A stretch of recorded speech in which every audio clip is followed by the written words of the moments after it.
Black House helped tells millionaires to keep quiet cause kept him shocked. True wealth isn't measured in dollars, but in the courage to stand up for what's right, even when the cost is high. Marcus Wellington's journey from invisible servant to powerful advocate demonstrates that integrity cannot be bought or sold, and that sometimes the most revolutionary act is simply refusing to stay silent in the face of injustice. His story reminds us that every person has inherent dignity and worth, that power imbalances can be challenged, and that one person's courage can inspire a movement that changes countless lives.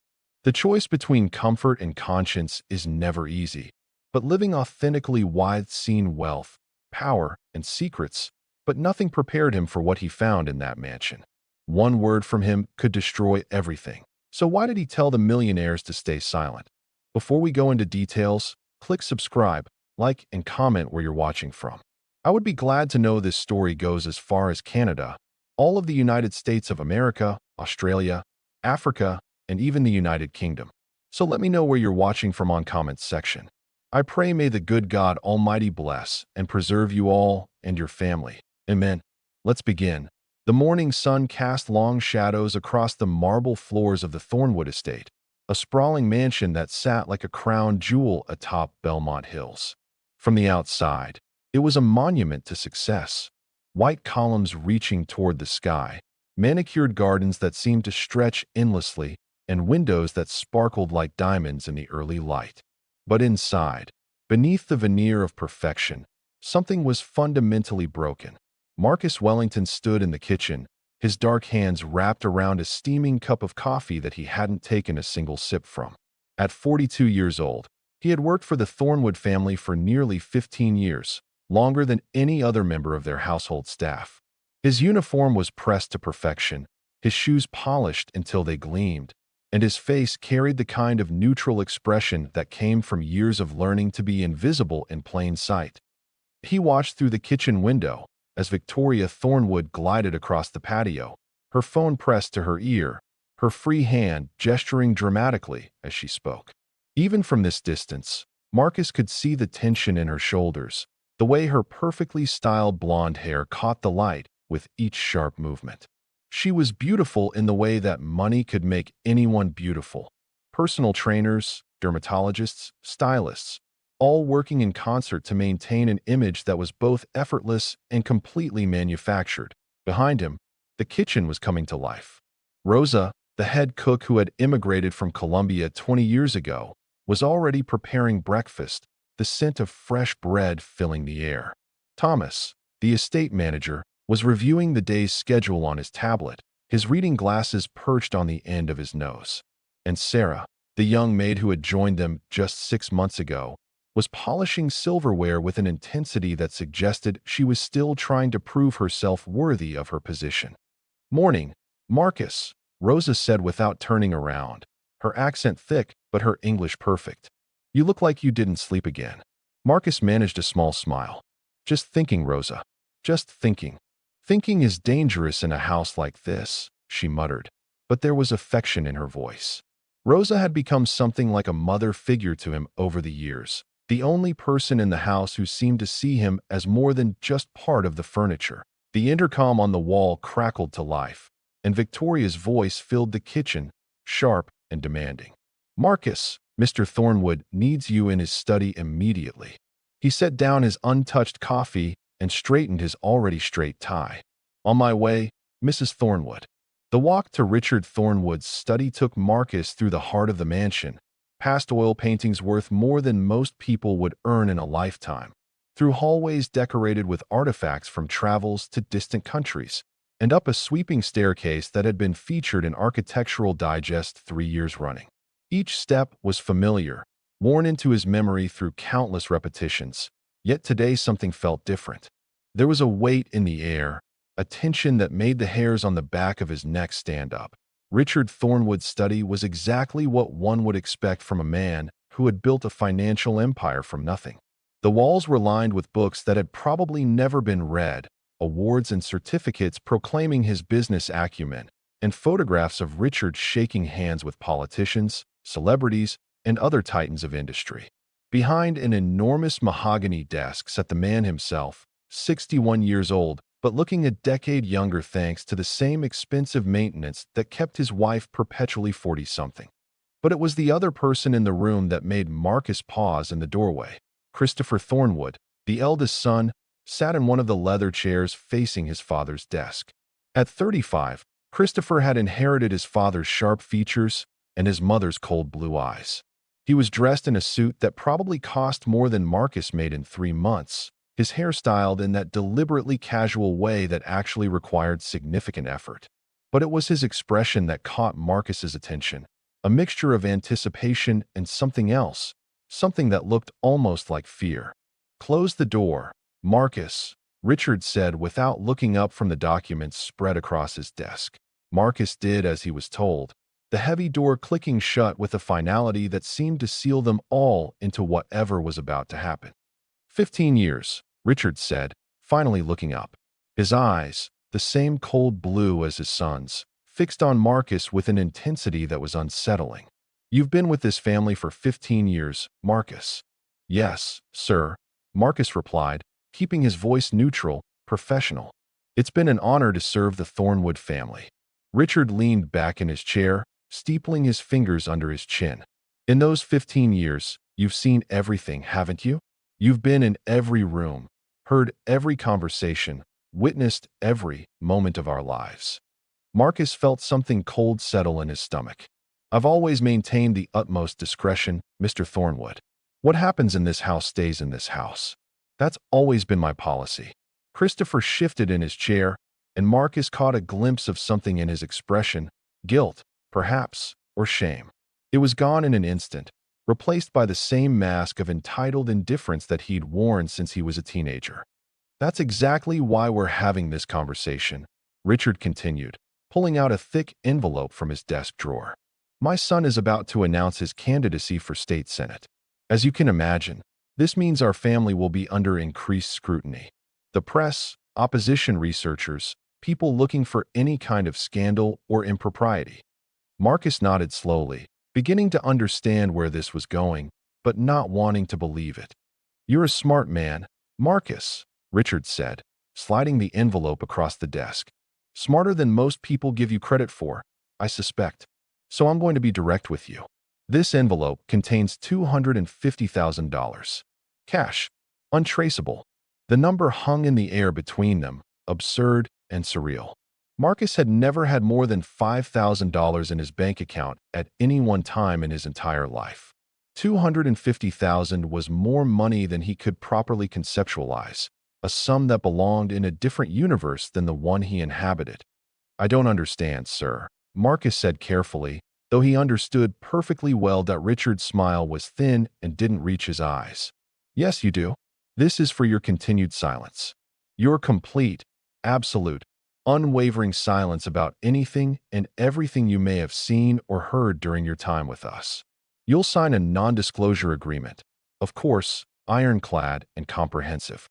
And then you'll take this money, leave this house, and never speak about the Thornwood family again." The room seemed to tilt slightly, and Marcus gripped the back of the nearest chair to steady himself. 15 years. 15 years of his life, of loyalty, of service, reduced to a payoff. He thought of all the things he had witnessed, all the secrets he kept locked away in the vault of his memory. The affairs, the arguments that turned violent, the addiction that was carefully hidden behind closed doors, the business dealings that skirted the edges of legality, the way Christopher had wrapped his car around a tree while driving drunk and Richard had made the whole thing disappear with a few phone calls and a generous donation to the police benevolent fund. "And if I don't want to sign?" Marcus heard himself ask, his voice sounding distant and unfamiliar. Christopher leaned forward now, and his voice carried a threat that his father had left implicit. "Then we'll have to consider other options. You see, Marcus, we've discovered some discrepancies in the household accounts. Missing cash, some of my mother's jewelry that can't be accounted for. It would be very unfortunate if those discrepancies were to be investigated and traced back to you." The accusation hit Marcus like a physical blow. In 15 years, he had never taken so much as a pen that didn't belong to him. His integrity was one of the few things he had that truly belonged to him, that couldn't be bought or sold. And now they were threatening to take that too.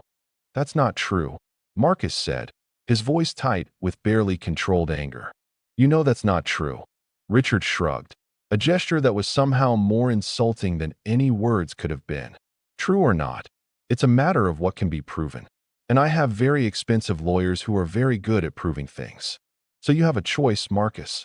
Take the money, sign the agreement, and walk away with your reputation intact and a considerable sum to start a new life.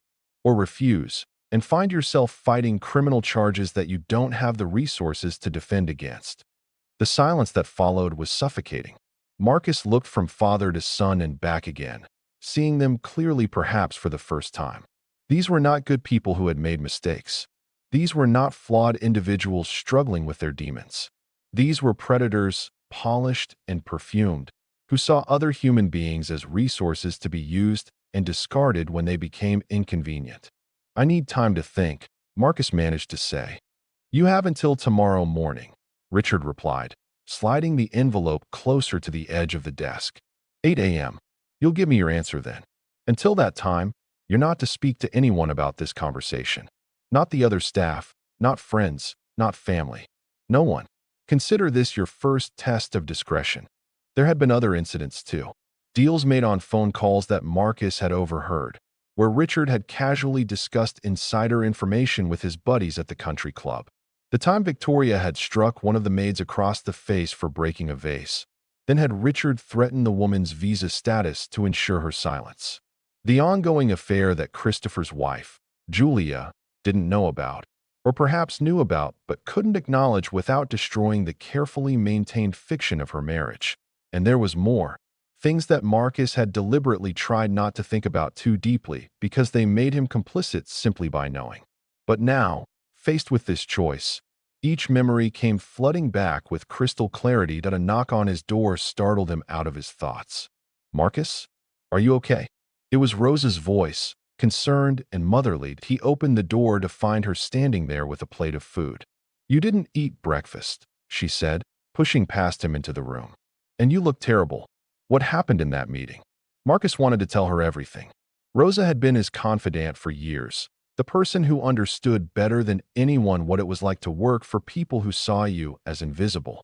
But Richard's warning echoed in his mind.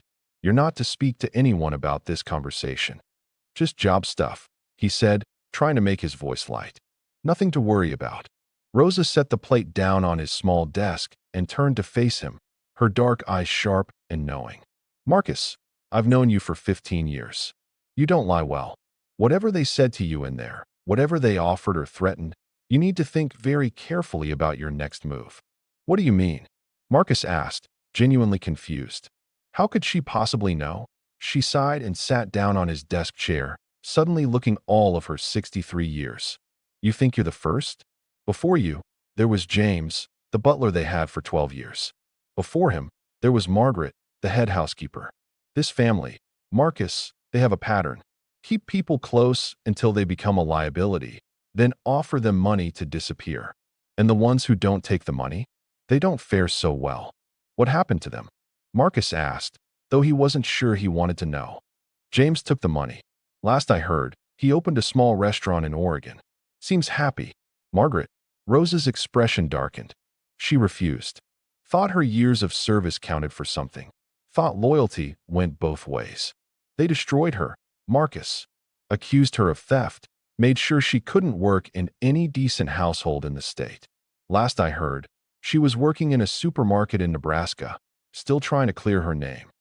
Marcus sat down heavily on his bed, the weight of this information pressing down on him. Why didn't you ever tell me this? Because you were happy here. Or at least, you seemed stable, safe. And I thought maybe, just maybe, it would be different for you.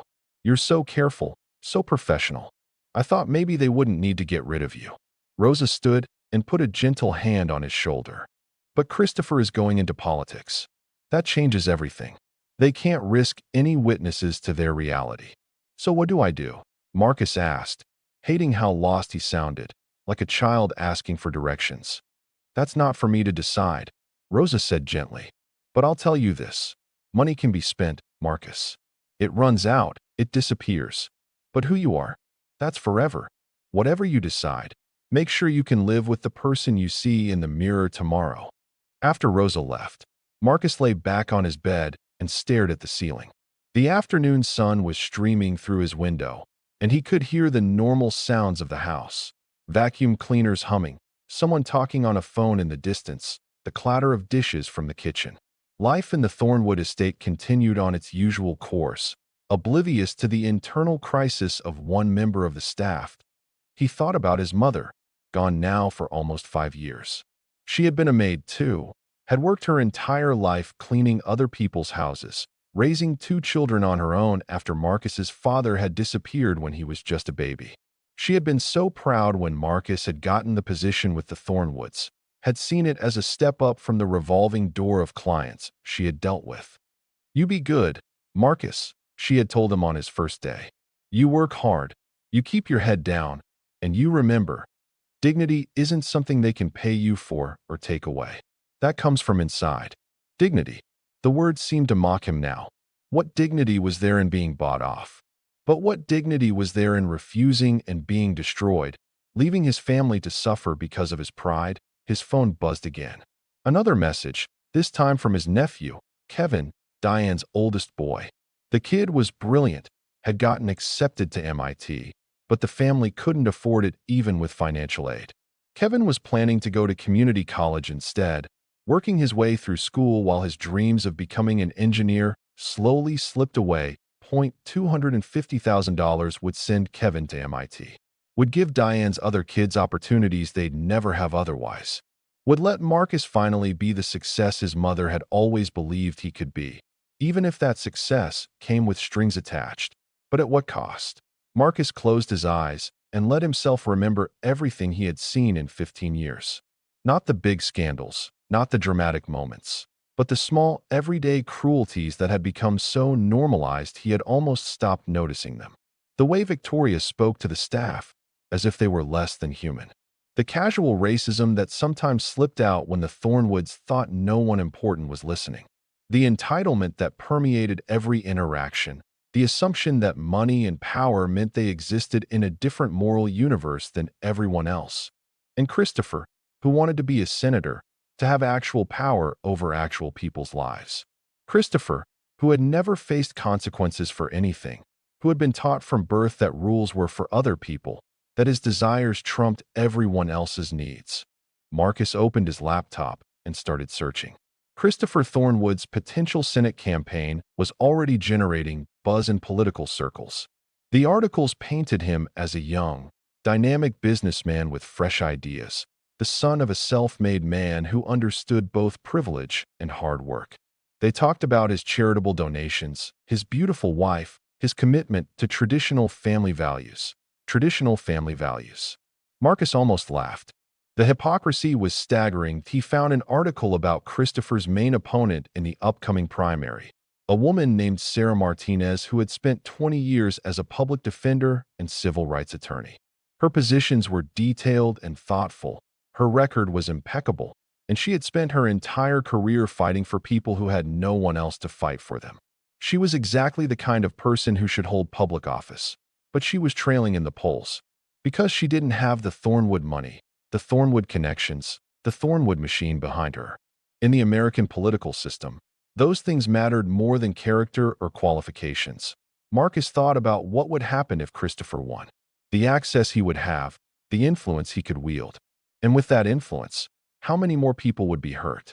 How many more young women from mailrooms? How many more families displaced by shady business deals? How many more people silenced with NDAs and threats? But then again, what was Marcus supposed to do? He wasn't a hero. He was just a house servant who wanted to take care of his family. The world was full of corrupt politicians and entitled rich people. One more wouldn't make a difference, would it? Except it would. Because every corrupt politician had started somewhere, and they had gotten there because people who knew better had chosen silence over truth, money over morality, comfort over courage. Marcus stood up and paced his small room, his mind churning. He thought about Margaret, the housekeeper who had refused the payoff and been destroyed for it. Was that noble or foolish? Would her suffering change anything? Or was it just meaningless martyrdom?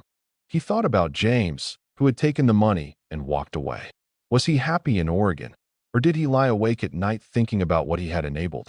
Could money buy peace of mind, or would the ghosts of silence haunt him forever? And he thought about himself, about who he wanted to be, about what his life meant. The truth was, Marcus had been invisible for so long that he had almost forgotten he had the power to be anything else. In the Thornwood house, he was furniture, scenery, a functional object that performed services and then retreated into the background. He had learned to be so good at disappearing that he had nearly disappeared from his own life. But he was still here. He still existed. He still had choices, even if all of them were hard. The sun was setting now, painting his room in shades of orange and gold. In the distance, he could hear the Thornwoods getting ready for dinner, voices carrying through the ventilation system. Victoria was complaining about something trivial, her voice sharp with the particular irritation of someone whose biggest problems were all self-created. Richard was on a phone call, his tone alternating between jovial and menacing depending on who he was talking to. And Christopher was laughing at something, that particular laugh of his that Marcus had always found slightly off-putting, too loud and too long, desperate to be noticed. These people, Marcus thought, these deeply flawed, often cruel, occasionally monstrous people. They had so much, wealth beyond measure, comfort, security, opportunity. And yet they spent their lives accumulating more, stepping on anyone who got in their way. And now they wanted to expand their influence into the political sphere. The dinner bell rang, a quaint tradition that Victoria insisted on even though they all had phones and intercoms. It was Marcus's job to serve dinner tonight, to stand quietly in the corner and refill wine glasses, to be present but invisible, to hear conversations but never speak about them. That he straightened his uniform and looked at himself in the small mirror on his wall. The face that looked back at him was tired, lined with stress and years of swallowed emotions. But there was something else there too, something he hadn't seen in a long time. A spark of defiance, perhaps, or maybe just the recognition that he was reaching a breaking point and would have to decide which way to fall. Marcus walked to the dining room, his footsteps echoing on the marble floors. The Thornwood family was already seated, Richard at the head of the table, Victoria to his right, Christopher and his wife Julia across from each other. The table was set with china that cost more than most cars, crystal glasses that sang when tapped, silverware that had been in the family for generations. Everything was perfect, beautiful, expensive, and hollow. Marcus served the first course, a delicate soup that Rosa had spent hours preparing. He poured wine with practiced precision, his movements smooth and unobtrusive. And he listened. "The polling looks good," Christopher was saying, his voice confident. "Martinez is strong in the urban districts, but she's got no traction in the suburbs. With the right messaging, we can paint her as too radical, too focused on identity politics." "What about her record?" Julia asked. She was a quiet woman usually, but tonight there was something in her voice, a note of curiosity or perhaps challenge. Christopher waved a dismissive hand. "Public defender work? That plays badly with most voters. We'll position her as soft on crime, make people think she cares more about criminals than victims." "Even though that's not true," Julia said, and now there was definitely an edge to her voice. "Truth is relative in politics, darling," Richard interjected, his tone condescending. "It's about what people believe, not what is. And we have the resources to shape belief." Victoria raised her glass. "To Christopher's campaign. May it be the first step toward even greater things." They all drank, even Julia, though Marcus noticed she barely touched the wine to her lips. As Marcus refilled their glasses, Christopher looked directly at him for the first time all evening. "You know, Marcus has been an absolute treasure to this family. 15 years of impeccable service. We're really going to miss him when he moves on." The words were friendly, but there was a threat underneath them, a reminder of what hung in the balance. The others at the table glanced at Marcus briefly, registering his presence, then immediately forgetting about him again. Except Julia. She kept looking at him, her brow slightly furrowed, as if she was trying to figure out some puzzle. Marcus finished his duties and retreated to the kitchen, where Rosa was already cleaning up from the meal preparation. "They seem happy tonight," she observed neutrally. They're always happy when they're getting what they want, Marcus replied. The evening stretched on. Marcus finished his duties and retreated to his room, but sleep was impossible. He lay in the dark and listened to the house settle around him, creaks and groans that he knew as intimately as his own heartbeat. Somewhere above him, the Thornwoods were sleeping soundly, untroubled by conscience or consequence. They had offered him money and threats, confident that one or the other would work, because in their experience, it always did. At 3 in the morning, Marcus gave up on sleep and sat at his laptop. He started writing, not sure what he was doing at first, but then the words began to flow. He wrote everything down, every incident, every conversation, every moment of cruelty or corruption that he had witnessed. Dates, times, details, everything his memory could conjure. The document grew longer and longer, a testament to 15 years of secrets. When he finally stopped, the sun was beginning to rise, and he had written 40 pages. He read through it, remembering each incident as clearly as if it had happened yesterday. Some of it was just unpleasant, the casual cruelty of the wealthy toward those who served them. But some of it was genuinely dark, evidence of crimes committed and covered up, of lives damaged and destroyed. Marcus saved the document and encrypted it, then sat back and stared at his screen. He had created something powerful here, potentially destructive. The question was what to do with it. At 7:30 a.m., Marcus showered and dressed in fresh clothes. He looked at himself in the mirror again and made a decision. He didn't know if it was the right decision, but it was his decision, made of his own free will, and that had to count for something. At 7:55, Marcus knocked on the door to Richard's study. "Come in," the voice called, and Marcus entered to find both Richard and Christopher waiting for him, the envelope still sitting on the desk where it had been yesterday. Richard looked at his watch. "Right on time. So, Marcus, what's it going to be? Are you a smart man who knows how to seize an opportunity? Or are you going to make this difficult?" Marcus stood straight, his hands clasped behind his back, and looked Richard Thornwood directly in the eye, something he hadn't done in 15 years. "I need to tell you something, Mr. Thornwood. And I need you to keep quiet and listen, because what I have to say might shock you." Christopher started to interrupt, but Richard held up a hand, his eyes narrowing as he studied Marcus. "Go on then. You have 5 minutes." Marcus took a deep breath and began to speak, his voice steady and clear. "For 15 years, I've been invisible in this house. I've heard things, seen things, witnessed things that would destroy your reputation and your son's political aspirations. You know this, which is why you're offering me money to disappear. We're aware of what you might claim to have seen," Richard began, but Marcus cut him off. "I said to keep quiet, sir. For once in 15 years, I'm asking you to listen instead of talk." The audacity of it seemed to stun Richard into silence. Christopher's face had gone red, but his father's hand on his arm kept him in his seat. "I wrote it all down," Marcus continued. "Every detail, every date, every witness. And I've secured that information in multiple locations. If something were to happen to me, if I were to be arrested on false charges or have an unfortunate accident, that information would be released automatically to every major news outlet and law enforcement agency in the state." "You're blackmailing us," Christopher snarled, finally unable to contain himself. "No," Marcus said calmly. "I'm leveling the playing field. You tried to buy my silence or threaten me into it. I'm simply making sure that if you choose threats, there are consequences." Richard leaned back in his chair, his expression unreadable. "What do you want, Marcus?" "Nothing from you," Marcus replied. "I don't want your money. I don't want anything you can give me. What I want is my freedom, the freedom to walk out of this house with my integrity intact and my future in my own hands.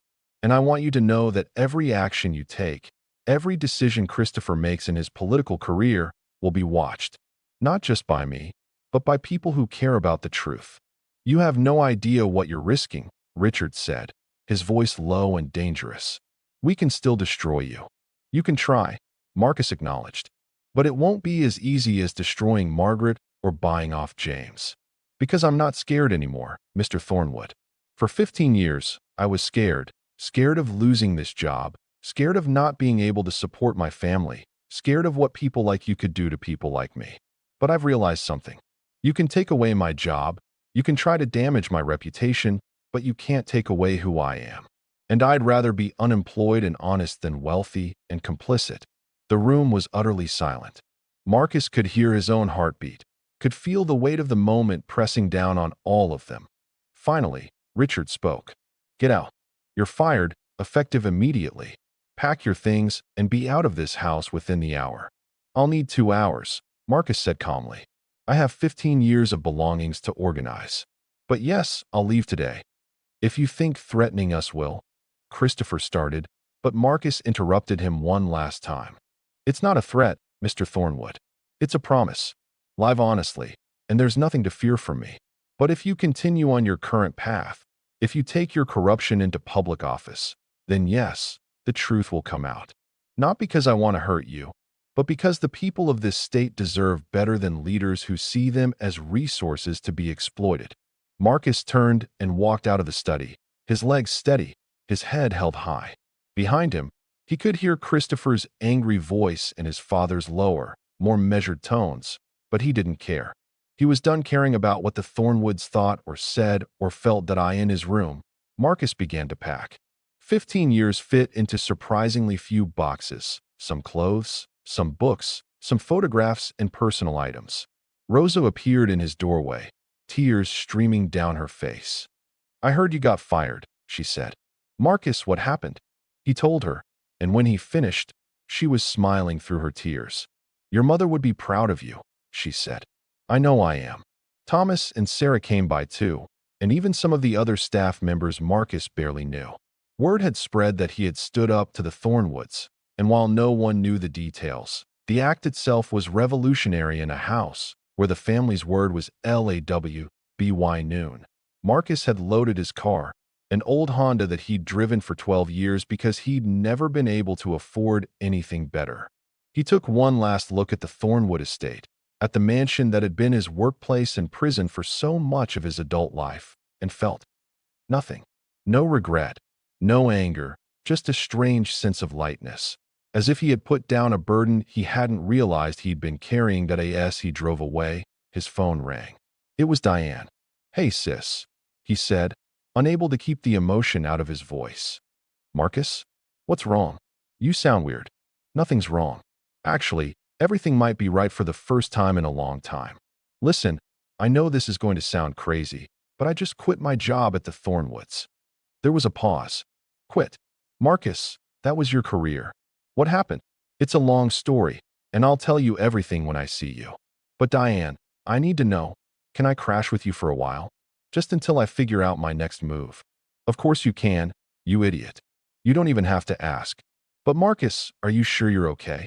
Marcus pulled over to the side of the road, suddenly overcome with emotion. "Yes, sis. For the first time in 15 years, I think I actually am." The first week after leaving the Thornwood estate was disorienting. Marcus had structured his entire adult life around the rhythms of that house. Early mornings, late nights, every day planned down to the minute. Now, staying in Diane's spare room, he found himself adrift, unsure of what to do with his sudden freedom. Diane's house was in a working-class neighborhood in Riverside, about an hour from the wealthy enclave where the Thornwoods lived. It was a small 3-bedroom house that Diane had bought during the brief period when her marriage had been stable, before her ex-husband's gambling addiction had destroyed everything.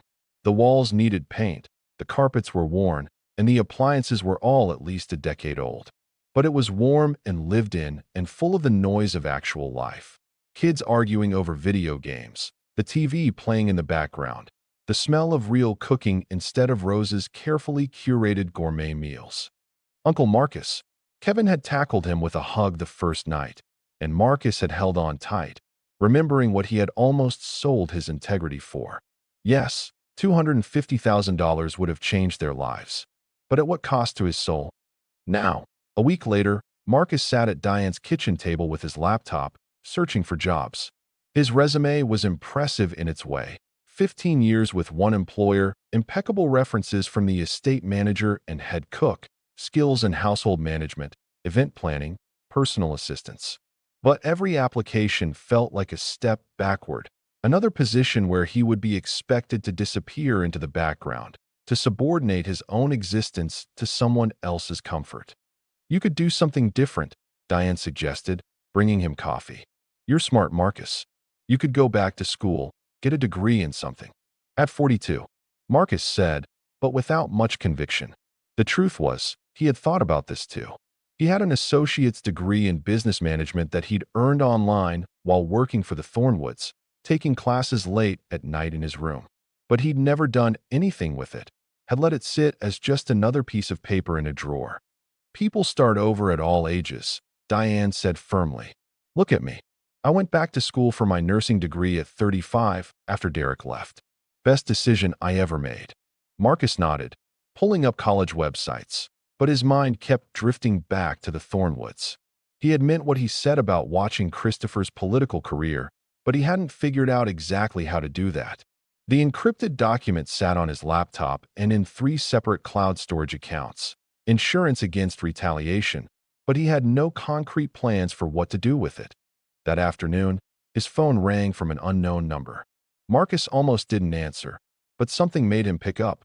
Is this Marcus Wellington? A woman's voice, professional and direct. Yes, who's calling? My name is Jennifer Holcomb. I'm an investigative journalist with the State Tribune. I'm calling because I received an interesting email this morning. Someone suggested I might want to talk to you about the Thornwood family. Marcus's blood ran cold. I didn't send you any email. I didn't say you did. But someone who seems to have access to the Thornwood household suggested you might have information relevant to Christopher Thornwood's Senate campaign. I was hoping we could meet. I don't know what you're talking about, Marcus said carefully. There was a pause, and when Jennifer spoke again, her voice was gentler. Mr. Wellington, I've been investigating the Thornwood family for 3 years. I know they have a pattern of silencing former employees. I know Richard Thornwood has connections to several cases of corruption and fraud that have somehow never resulted in charges. And I know Christopher Thornwood has no business being in public office. But I can't prove most of it. If you have information that could shed light on their activities, the public has a right to know. And if I talk to you, the Thornwoods will destroy me, Marcus said bluntly. Maybe, Jennifer acknowledged. Or maybe they'll realize they've finally met someone who won't be intimidated. Look, I'm not asking you to commit to anything right now. Just meet with me. Coffee, somewhere public. Hear what I have, and you can decide if you want to help. Marcus should have said no. The smart thing, the safe thing, would be to hang up and forget this conversation ever happened. But hadn't he already chosen the harder path? Hadn't he already decided that some things mattered more than safety? Tomorrow, he heard himself say. 3 p.m. The coffee shop on Main Street in Riverside. You come alone. Deal. Marcus hung up and sat staring at his phone, his heart racing. What had he just agreed to? That evening, he told Diane about the call. She listened without interrupting, her expression growing more concerned as he spoke. Marcus, you need to be careful, she said when he finished. These people, the Thornwoods, they have power. Real power. If you go up against them, they'll come after me. I know. But Diane, what's the alternative? Let Christopher Thornwood become a senator, knowing what I know about him. Watch him gain more power, more influence, while people who could have stopped him stayed silent because it was safer. I just don't want you to get hurt, Diane said, and Marcus could see she was fighting tears. You're all I have left. Mom's gone. Dad was never really there. And Derek. She trailed off, not needing to finish. I can't lose you too. Marcus took his sister's hands. You won't lose me. I promise. But I need to do this. Not just for me, but for everyone who's been hurt by people like the Thornwoods and had no voice to speak up. I have a voice, Diane. For the first time in 15 years, I'm using it. The next afternoon, Marcus arrived at the coffee shop 15 minutes early and chose a table near the window where he could watch the door. His palms were sweating, and he kept checking his phone, half expecting a threatening message from Richard Thornwood. Jennifer Holcomb arrived exactly at 3. She was in her mid-40s, with short dark hair and sharp, intelligent eyes behind frameless glasses. She wore jeans and a blazer, and she carried a worn leather messenger bag that looked like it had been to war and back. Mr. Wellington, she said, extending her hand. Thank you for meeting with me. Call me Marcus, he said, shaking her hand. and I haven't decided if I'm going to tell you anything yet." "Fair enough." Jennifer ordered a coffee and sat down across from him. "Let me tell you what I know, and then you can decide if there's anything you want to add to the picture." For the next hour, Jennifer laid out what she had discovered about the Thornwood family.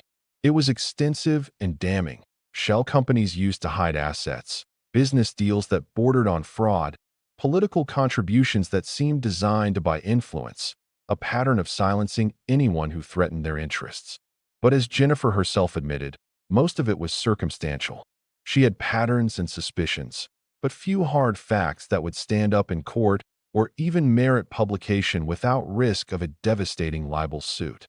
"What I need," Jennifer said, "is someone who was inside. Someone who saw how they operated day to day, who can provide specific incidents with dates and details. I need a witness who's credible and willing to go on the record." "On the record," Marcus repeated, "meaning my name attached to everything." "Yes, anonymous sources are useful, but for something this big, we need someone willing to stand behind their statements publicly. I won't lie to you, Marcus. If you do this, your life will change. The Thornwoods will come after you with everything they have. You'll be scrutinized, investigated, probably threatened. It won't be easy." Marcus thought about the document on his laptop, 40 pages of meticulously recorded observations. He thought about Margaret, destroyed for refusing to stay silent. He thought about all the unnamed victims of the Thornwood family's corruption, people who had suffered quietly because they had no platform and no power. "I have something," he said finally. "A document. Detailed accounts of incidents I witnessed over 15 years. But before I show it to you, I need to know, what happens to Christopher Thornwood's campaign if this comes out?" Jennifer leaned back, considering. If even half of what you've described can be verified, his campaign would be over. There's no way he could survive revelations about covering up drunk driving incidents, workplace sexual harassment, insider trading discussions. The question is whether we can prove it beyond your testimony. "Some of it can be corroborated," Marcus said. "The drunk driving incident involved police officers who were paid off, but there are records. The young woman from the mailroom exists. Her name was Emily Sanchez, and she disappeared from social media right after she left Thornwood Financial. The insider trading conversations? Richard was stupid enough to have some of them on his home phone, which is definitely recorded by his own security system." Jennifer's eyes had gone sharp and focused. "Can you get access to those recordings?" "Oh, but I can tell you where they are and how their security system works. That's public information. Anyone could theoretically request it if they knew the right questions to ask." Marcus pulled out his phone and opened the encrypted notes app where he'd stored crucial details. "I also have names. Other employees who were there, who saw things. Most of them were too afraid to speak up, but maybe if they knew they weren't alone." "Marcus," Jennifer said slowly, "what you're describing could be one of the biggest political scandals the state has seen in decades. Are you absolutely sure you want to do this?" Marcus thought about his nephew Kevin, brilliant and ambitious, stuck going to community college because his family couldn't afford better. He thought about Emily Sanchez, whose life had been derailed by a powerful man's entitlement. He thought about his mother, who had spent her life cleaning other people's houses but had never compromised her integrity, not once. "I'm sure," he said, "but I need guarantees. I need to know that the Tribune will protect me legally, that you'll verify everything before you publish, and that this won't just be a hit piece. It needs to be airtight journalism that can withstand any challenge." "You have my word," Jennifer said. "And more than that, you'll have the paper's entire legal team. We don't go after people like the Thornwoods without being absolutely prepared for the fight." Marcus nodded and pulled out his laptop. "Then I guess we should get started." The next 6 weeks were a whirlwind of activity. Marcus met with Jennifer almost daily, going through his document line by line, providing context and additional details. Jennifer brought in other journalists, a fact-checker, a legal expert, an investigative partner who had spent years following money trails through corporate structures. They tracked down Emily Sanchez, who was now living in Arizona and working as a dental hygienist. At first, she refused to talk, terrified of the Thornwood family even from 1,000 miles away. But when Jennifer explained that she wouldn't be alone, that there was a documented pattern of behavior, Emily finally agreed to give a statement. Her account corroborated Marcus's observations and added details that made the incident even more disturbing. They found the police officer who had responded to Christopher's drunk driving accident. He was retired now, living in Florida, and the guilt of what he'd done had been eating at him for 3 years. With the promise of protection from prosecution, he provided documentation showing exactly how much the Thornwood family had paid to make the incident disappear. They subpoenaed records from Thornwood Financial, using a whistleblower complaint filed by another former employee who had been emboldened by rumors that someone was finally taking on the family. The records showed a pattern of suspicious trading activity that had netted Richard Thornwood millions in profits based on information that he shouldn't have had access to. Throughout all of this, Marcus felt like he was living in two worlds simultaneously. During the day, he worked with Jennifer and her team, reliving 15 years of secrets and slowly building an unassailable case against the Thornwood family. In the evenings, he returned to Diane's house and tried to maintain some semblance of normal life, helping Kevin with college applications, eating dinner with his family, watching TV with his niece and nephew. Marcus told her everything: the investigation, the threats, the danger they might be facing. When he finished, Diane was silent for a long moment. "We should call the police," she finally said. "And tell them what?" "That a rich man threatened me over the phone." "Diane, the Thornwoods own half the police department. We need to trust that the Tribune knows what they're doing, that their lawyers can protect us." "I'm scared, Marcus." "So am I," he admitted. "But we're in this now. The only way out is through." That night, Marcus called Jennifer and told her about Richard's call. She took it seriously, immediately arranging for increased security. A former FBI agent named David Martinez began watching Diane's house, and the Tribune assigned a lawyer to Marcus full-time to document any attempts at intimidation or retaliation. The article was nearly ready. Jennifer had written and rewritten it a dozen times, making sure every fact was verified, every claim substantiated, every legal vulnerability addressed. The Tribune's legal team had reviewed it exhaustively. They had statements from multiple sources, documentary evidence, financial records, and Marcus's detailed eyewitness testimony. The publication date was set for the following Sunday, timed to have maximum impact on Christopher Thornwood's campaign launch, which was scheduled for Monday morning. But on Saturday night, Marcus couldn't sleep. He lay in the small bed in Diane's spare room and stared at the ceiling, thinking about how his life had led him to this moment. He thought about his mother, about the values she had instilled in him. He thought about the years he had spent being invisible, and about the price of finally being seen at 6 a.m. Sunday morning. The article went live on the Tribune's website. The headline was stark and devastating. Senate candidate's dark past. Investigation reveals pattern of corruption, cover-ups, and abuse of power in Thornwood family. Marcus's phone started ringing immediately. Jennifer, checking to make sure he was okay. The Tribune's lawyer, going over security protocols. And then, unexpectedly, Rosa. "Marcus, Mijo, I saw the article," she said, her voice thick with emotion. "I'm so proud of you. And I need to tell you something. Julia Thornwood called me this morning. Christopher's wife. She wants to talk to you." "What? What?" "She didn't say. But Marcus, she sounded different. Not like the Julia we knew. She sounded free." An hour later, Marcus met Julia Thornwood at a small diner across town. She was dressed simply, without makeup, and she looked younger and older at the same time, as if removing the mask she'd worn for years had revealed both her true face and the toll that wearing the mask had taken. "Thank you for meeting me," she said as Marcus slid into the booth across from her.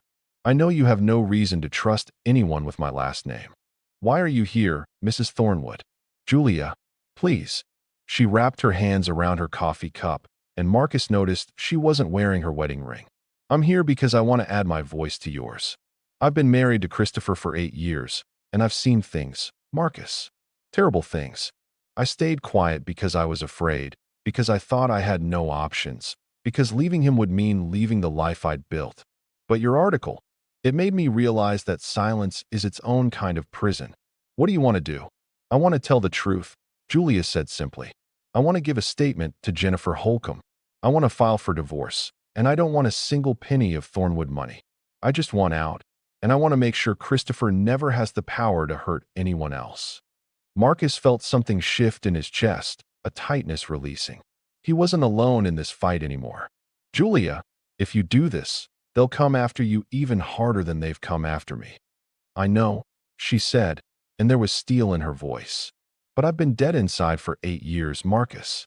I'd rather be alive and fighting than safe and hollow." Over the next week, the story exploded. Julia's statement made headlines, corroborating everything Marcus had revealed and adding new details about Christopher's private behavior. Other former employees came forward, emboldened by the courage of those who had spoken first. The SEC opened an investigation into Richard Thornwood's trading practices. The state attorney general announced a review of the drunk driving incident, and Christopher Thornwood's Senate campaign collapsed. His campaign manager resigned. His major donors withdrew their support. The party establishment, which had been backing him enthusiastically, suddenly pretended they had never heard his name. 3 days after the initial article, Christopher appeared at a press conference, his face gray and aged, and announced he was withdrawing from the race to focus on family matters. It was a lie, but Marcus didn't care. The important thing was that Christopher Thornwood would never hold public office, would never have the opportunity to use government power the way he had used family wealth. Richard Thornwood was indicted on securities fraud charges. Victoria filed for divorce, trying to distance herself from the scandal, but her own involvement in various cover-ups was being investigated. The Thornwood empire was crumbling, brought down not by a competitor or a market crash, but by the testimony of the people they had spent years treating as invisible. Marcus sat in Jennifer Holcomb's office at the Tribune, looking at the front page that featured his photograph alongside the headline. "Whistleblower's Courage Sparks Reform. Wellington's Testimony Leads to Multiple Investigations." "How does it feel?" Jennifer asked. "Strange," Marcus admitted. "For 15 years, I was no one. Now I'm this. I'm not sure I know how to be this person." "You were always this person," Jennifer said gently. "You just needed a reason to show it." "So what's next for you?" Marcus had been thinking about that question a lot. The Tribune had paid him for his time and testimony, though nothing like what the Thornwoods had offered.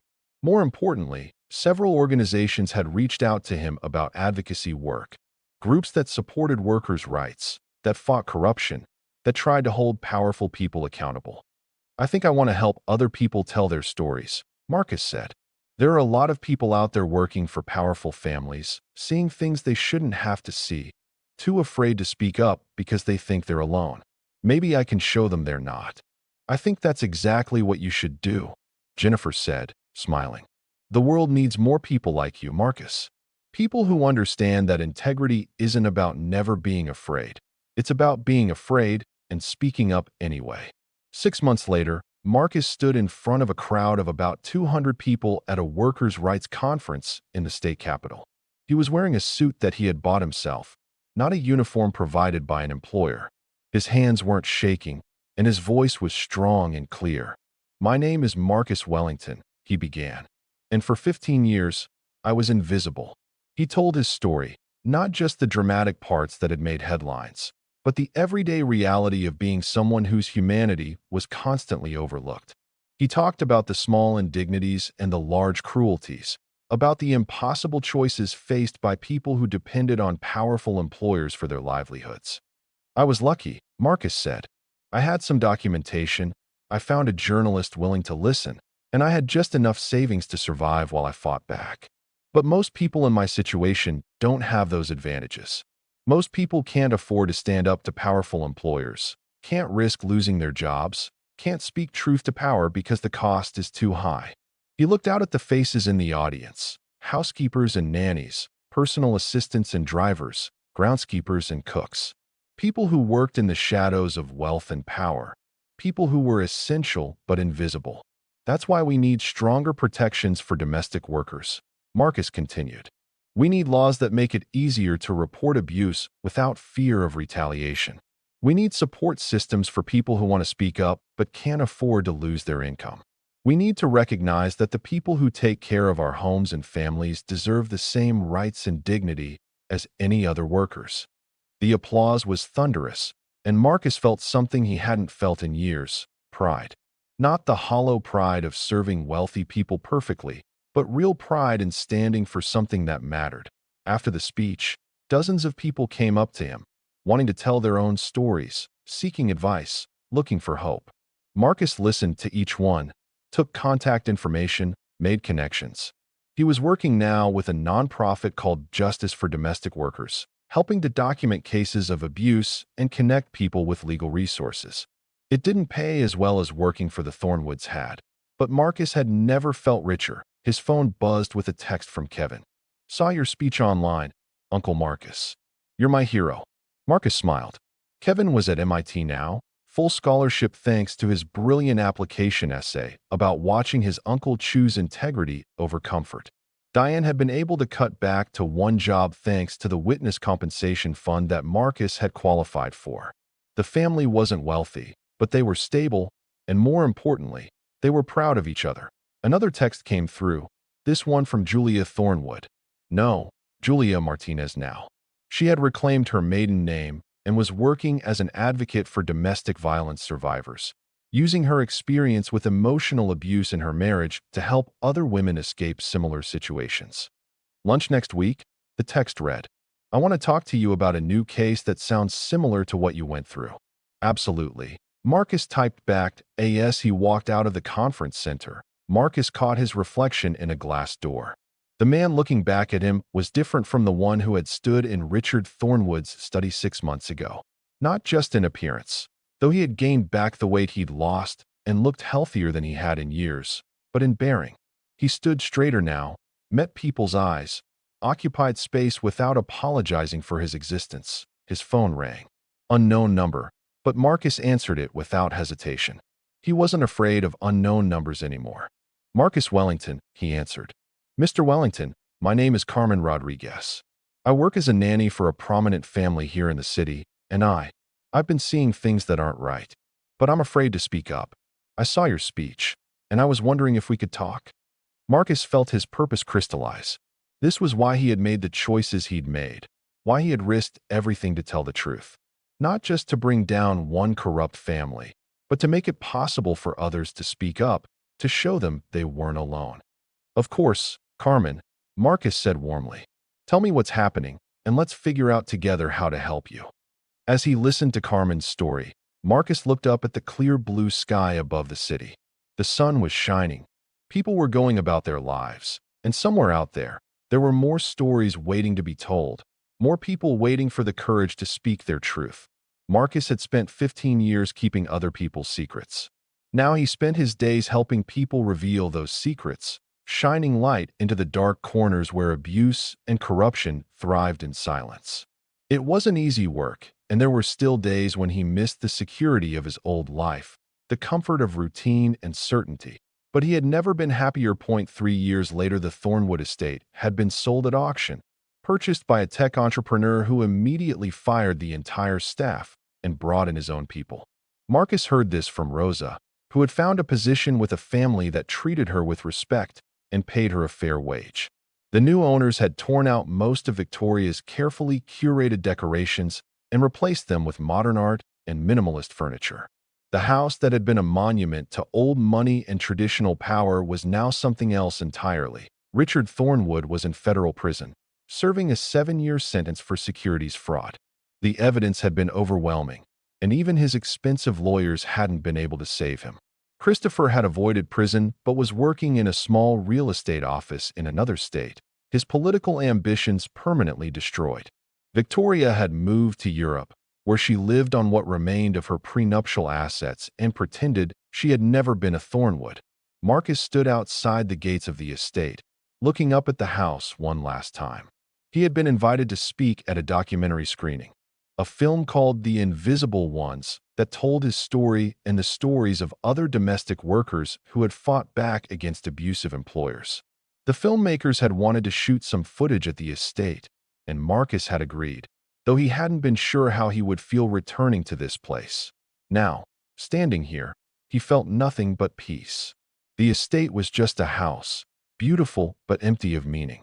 The real legacy of his time here wasn't the building or the wealthy family that had lived in it.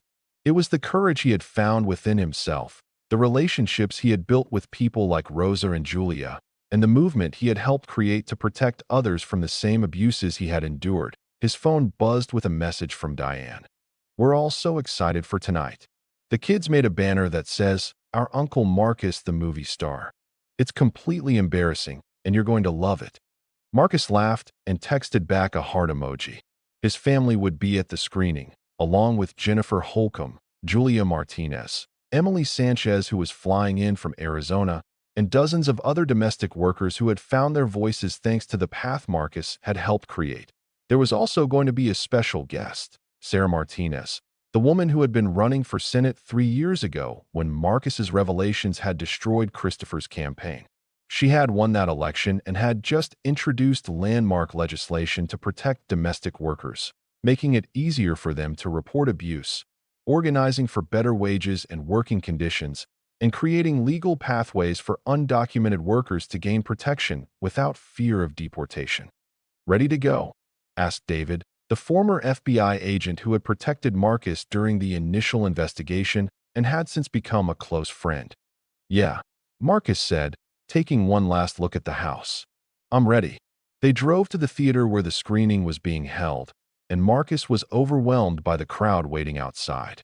There had to be at least 1,000 people, many of them holding signs thanking him for his courage, others identifying themselves as domestic workers, nannies, housekeepers, personal assistants, all the invisible people who kept wealthy households running. When Marcus stepped out of the car, the crowd erupted in applause. He felt tears prick his eyes, remembering the man he had been 3 years ago, terrified and unsure, standing in Richard Thornwood's study and trying to find the courage to speak up. Inside the theater, he sat between Diane and Kevin, who had come home from MIT for the weekend. The documentary was powerful, weaving together Marcus's story with those of other workers, creating a tapestry that showed both the cruelty of the system and the resilience of the people who survived it. When it showed Marcus confronting Richard Thornwood in the study, a scene recreated by actors based on Marcus's testimony, the audience was completely silent. And when it showed the montage of people who had come forward after Marcus, inspired by his courage to tell their own stories, there wasn't a dry eye in the theater. After the screening, Marcus was asked to say a few words. He stood on the stage, looking out at the sea of faces, and felt the weight of responsibility and possibility. 3 years ago, he began, I was given a choice. Take the money and stay silent, or speak up and risk everything. At the time, it felt like an impossible decision. But looking back now, I realize it wasn't really a choice at all, because staying silent would have meant betraying everything my mother taught me, betraying the person I wanted to be. He paused, gathering his thoughts. A lot of people have called me brave, but I don't think that's quite right. Brave is what you are when you're not afraid. I was terrified. I still am sometimes when I think about what could have happened, what the Thornwoods tried to do to me and my family. But I spoke up anyway, because sometimes being terrified and speaking up anyway is the only option when you want to live with yourself. Marcus looked directly at the domestic workers in the audience. If you're working for someone who treats you as less than human, who violates your dignity, who breaks the law and expects you to cover for them, you don't have to stay silent. You don't have to accept it. There are people who will listen, organizations that will help, laws that are slowly changing to protect you. It won't always be easy, and it won't always be safe, but you are not alone. You are not invisible. You matter. The applause was deafening, and Marcus felt Diane squeeze his hand as he stepped down from the stage. Senator Martinez hugged him and whispered, "Thank you for making my work possible." Later that night, Marcus sat on Diane's back porch with Kevin, looking up at the stars. The house was quiet now, everyone else asleep after the celebration that had followed the screening. "Uncle Marcus," Kevin said softly, "can I ask you something?" "Of course. Do you ever regret it?" "Turning down the money, I mean. We could have been set for life. I could have gone to MIT without the stress of scholarships. Mom could have stopped working so hard." Marcus considered the question carefully. "I'd be lying if I said I never thought about it.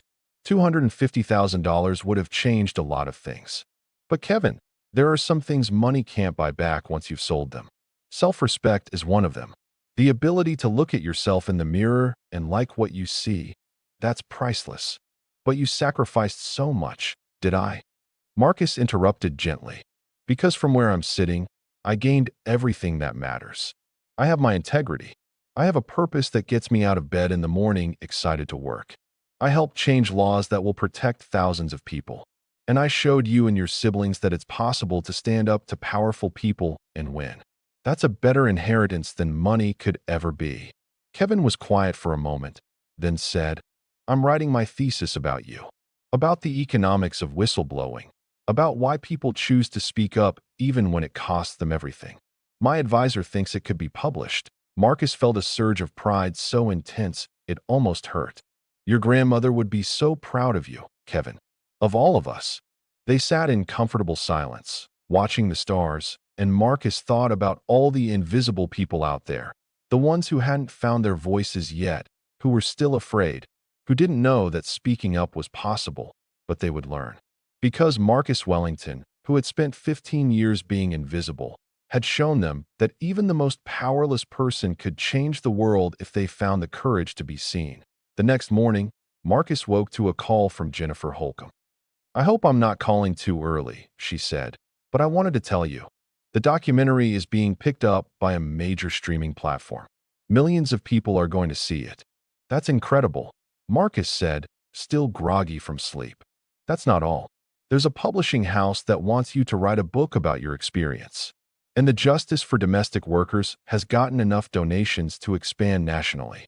Marcus, what you started 3 years ago, it's becoming a movement. After he hung up, Marcus sat on the edge of his bed and let the news sink in. A book, a national movement. His story reaching millions of people. It was overwhelming and humbling and terrifying and exhilarating all at once. His phone buzzed with a text from an unknown number. Mr. Wellington, my name is James Chun. I was a personal assistant to a prominent family for 8 years, and I've been afraid to speak up about what I witnessed. But after watching your documentary, I think I'm ready. Can we talk? Marcus smiled and typed his response. Absolutely. Tell me your story, James. I'm listening. And he was. Marcus Wellington, who had spent so many years being silent, now spent his days listening to others, helping them find their voices, showing them that their stories mattered. The Thornwoods had tried to buy his silence, but instead, they had accidentally given him something far more valuable, a purpose. Marcus got dressed and looked at himself in the mirror. The face that looked back at him was older, more lined, but also more alive than it had been 3 years ago. He was no longer invisible. He was no longer silent. He was Marcus Wellington, advocate, whistleblower, and living proof that sometimes the most powerful thing you can do is simply tell the truth. And as he walked out into the bright morning sun, ready to face whatever challenges the day would bring, Marcus knew with absolute certainty that he had made the right choice. Some things were worth more than money. Some things were worth risking everything for. Truth was one of them. Justice was another. And the dignity of knowing you had the courage to stand up when it mattered most. That was priceless. Marcus had been invisible for 15 years, but when he finally spoke up, his voice had changed everything. And he wasn't done yet. Not by a long shot. True wealth isn't measured in dollars, but in the courage to stand up for what's right, even when the cost is high. Marcus Wellington's journey from invisible servant to powerful advocate demonstrates that integrity cannot be bought or sold, and that sometimes the most revolutionary act is simply refusing to stay silent in the face of injustice. His story reminds us that every person has inherent dignity and worth, that power imbalances can be challenged, and that one person's courage can inspire a movement that changes countless lives. The choice between comfort and conscience is never easy, but living authentically with. Thank you very much for taking your time listening. Like and subscribe.